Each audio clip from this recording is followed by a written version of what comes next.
இது OL AL பிள்ளைகளுக்கான இலக்கண பகுதி தான். வினா எழுத்துக்கள் பற்றியது ஒரு சூத்திரம் இருக்கிறது பாருங்கள். ஐயா முதல் ஏனா யாவன்னா முதல் மொழி முதலில் மட்டும் வரும் வினா எழுத்துக்கள்னு கேட்கலாம். மொழி முதல் மட்டும் வரும் வினா எழுத்துக்கள் ஏனாவும் யாவன்னா. உதாரணம் போட்டுக்கொள்ளுங்கள். எது யார் ஆவோ ஈட்டு ஈட்டு மண்ட சொல்லு இறுதியில் ஆவன்னா ஓவன்னா மொழி இறுதியில் மட்டும் வருகின்ற வினா எழுத்துக்கள். உதாரணம் பாருங்கள். நான் சக ஆ நானா, நீ சக ஓ நீயோ.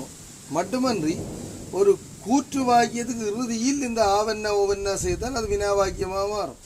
பூமி கோள வடிவமானது சகா கோட வடிவமானதா என மாறும். அப்போ ஆ ஓ ஈட்டு ஏ இரு வழியும். உதாரணம் பாருங்கள். ஏன் மொழி முதலில் வருகிறது, வருவாரே மொழி இறுதியில் வருகிறது, அவளே மொழி இறுதியில் வருகிறது.